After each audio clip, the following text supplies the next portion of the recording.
மனம் சொல்கிற பேச்சை கேட்டு மனதை பயன்படுத்தி ஒரு சில ஆசைகளில் உங்கள் மனம் அப்படின்றது சிக்கி அதை வச்சு ஒன்று நிறைவேற்றணும், ஒன்று நடத்தணும், இது எனக்கு நடந்தே ஆகணும் அப்படின்ட்டு அது பின்னாடி அது போக்கில் போகிறது தான் வந்து நார்மலாக எண்ணெய் சக்திகள் வச்சு அதாவது ஈர்க்கிறது. இது காலதாமதமாகும். இது எடுத்த உடனே அந்த விஷயங்கள் அப்படின்றது நடந்துடாது. அட்டமா சித்துக்கள் அப்படின்றது உயர்ந்த நிலை. அந்த நிலை தான் யோகிகளும் ஞானிகளும் சித்தர்களும் கையாண்ட ஒரு விஷயம். ஆனால் இதுக்கு அப்பாற்பட்டி ஒரு சக்தி இருக்குல்ல, மனதை கடந்த நிலையில் இறை சக்தி அப்படி, அந்த தன்மையிலிருந்து ஈர்க்கக்கூடியது தான் வந்து அட்டமா சித்துக்கள் அப்படின்றது. என்ன வேணாலும் பண்ண முடியும். மண்ணை பொண்ணாக்க முடியும், உடலை விட்டு கடக்க முடியும், தான் கூடு விட்டு கூடு பாயிறது, இதுதான் வந்து போகர் செஞ்சது. இப்படி பல சித்துக்கள் அப்படின்றது உடலை வச்சு பண்ண முடியும். இதுக்கு தான் யோகம் பண்ணணும், தியானம் பண்ணணும் அப்படின்றது. எப்போ நீங்கள் இந்த மனதின் பிடியிலேயே, இந்த மனசோட ரூட்லேயே, இந்த எண்ணலைகள்லேயே தேவையற்ற சிந்தனைகளில் ஆசைகள் பின்னாடி ஓட ஓட பெரிய பெரிய விஷயங்கள் அப்படின்றது நீங்கள் இழக்க ஆரம்பிச்சிடுறீங்க. அதுதான் இங்கே விஷயம். ஸோ எப்போ அட்டமா சித்துக்கள் அடையணும் அப்படின்னா முக்கியமாக சகஸ்காரா சக்கராவை திறக்கணும். அதுக்கு தான் படிநிலைகள் வச்சுருக்காங்க. மூலாதாரம், சுவாதிஷ்டானம், மணிப்பூரகம், அநாகதம், விசுத்தி, ஆக்ஞா, சகஸ்காரம். எப்போ இந்த 6 சக்கராஸ் ஓப்பன் பண்ணி இந்த 7வது சக்கராஸாக இருக்கக்கூடிய சகஸ்காரா சக்கராவை ஓப்பன் பண்ணும்போது தான் பல அதிசயங்களையும் பல பிரம்மாண்டங்களையும் நிகழ்த்த முடியும். இது சாத்தியம், இது சத்தியம்.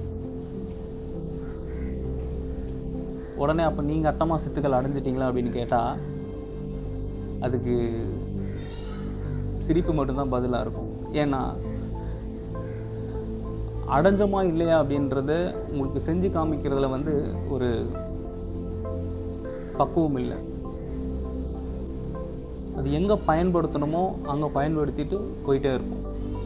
அதான் அட்டமா சித்துக்கள்ன்றது. தேவையில்லாத இடத்துல தன்னுடைய சக்தியையும் ஆற்றலையும் விரயம் பண்ணுறதுக்காண்டி இறைவன்கிட்ட இருந்து அதை ஒவ்வொரு யோகியும் ஞானிகளும் அதை பெறலை. தேவைப்படுற இடத்துல அதை சரியாக பயன்படுத்திட்டு போகிறதுக்காண்டி தான். ஒரு உதாரணத்துக்கு, ஒரு பெரிய மரம் இருக்குன்னு வச்சுக்கோங்க. மரத்தை வெட்டுறது தப்பு தான், பட் ஒரு உதாரணத்துக்கு சொல்கிறேன். ஒரு பெரிய மரம் இருக்குது. அந்த மரத்தை வெட்டணும் அப்படின்னா என்ன தேவை? அதுக்கேற்ற கருவிகள் தேவை.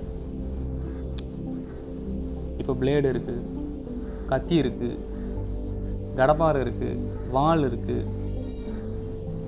இந்த மாதிரி ஒரு டூல்ஸ் எல்லாம் இருக்குதுன்னு வச்சுக்கோங்க அந்த மரத்தை வெட்டுறதுக்கு. இப்போ பெரிய மரத்தை பிளேடை வச்சு வெட்டணும்னா வெட்ட முடியுமா? முடியாது. அப்போ வாளை வச்சு வெட்ட முடியுமா? முடியாது. அப்போ வேறு என்ன வச்சு வெட்ட முடியும்? அதில் இருக்கிற டூல்ஸில் எந்த டூல் சரியானதோ அதை பயன்படுத்தி அப்போ தான் அந்த மரத்தைன்றதை வெட்ட முடியும். அதுக்கு சரியான டூல் எது? வாள் இல்லை ரம்பம். அந்த பெரிய டூலை இல்லை கோடாரியை வச்சு அந்த மரத்தை வந்து கொஞ்சம் கொஞ்சமாக வெட்டி அகற்ற முடியும். அந்த மாதிரி சித்துக்கள் அப்படின்றது எந்த இடத்துல பயன்படுத்தணுமோ அங்கே என்ன தேவைப்படுமோ அந்த சித்துக்களை பயன்படுத்தி அந்த விஷயத்தை தகர்க்கிறதோ, அது தனக்கேற்றாற் போல் மாற்றி அமைக்கிறதோ இல்லை மாற்றிக்கிறதோ அப்படின்றது உயர்ந்த ஞானத்தில் தான் அந்த விஷயம் அப்படின்றது கிடைக்கும். அதுக்கு முதல்ல மனதை பக்குவப்படுத்தணும். ஆசைகள்லையும் பற்றுகள்லையும் சிக்க வச்சுட்டு அந்த மனம் போகிற போக்கில் ஆசைகள் பின்னாடி ஓடிக்கிட்டு இருந்தேன்னா அந்த விஷயம் அப்படின்றது சாத்தியம் இல்லாது. இதுதான் ஒவ்வொரு ஞானிகளும் யோகிகளும் சித்துக்கள் அடைஞ்சதுக்கான முதன்மையான காரணம் அப்படின்றது. ஒரு சரியான யோகத்தை தேர்ந்தெடுத்து இதுக்கு தான் தீட்சை வாங்கி பயிற்சி பண்ணுங்க அப்படின்னு சொல்கிறதுக்கான காரணம்.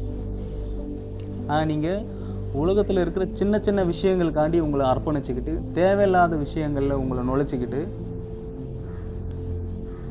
சிற்றின்பத்துக்காண்டி பேரின்பத்தை எல்லாரும் விட்டுக்கிட்டு இருக்கீங்க. உலகத்தில் இங்கே எது அனுபவிச்சாலுமே அது சிற்றின்பம் தான், அது 5 நிமிடம் தான். ஆனால் பேரின்பம்ன்றது எப்போவுமே எல்லா நிலையிலுமே இருக்கிறது தான் பேரின்பம் அப்படின்றது. அந்த நிலையை உணர்ந்தவர்களுக்கு மட்டும்தான் தெரியும். அந்த நிலையை உணர்ந்தவர்களுக்கு மட்டும்தான் தெரியும் அட்டமா சித்துக்கள்னால் என்ன அப்படின்றது. தியானம் செய்ய செய்ய செய்ய செய்ய செய்ய மனம் அப்படின்றது பக்குவப்பட்டுரும். மனம் பக்குவப்பட பக்குவப்பட பக்குவப்பட ஆன்ம உயர் நிலையை அடைய ஆரம்பிக்கும். அதுதான் உண்மையான சித்துக்கள் அப்படின்றது.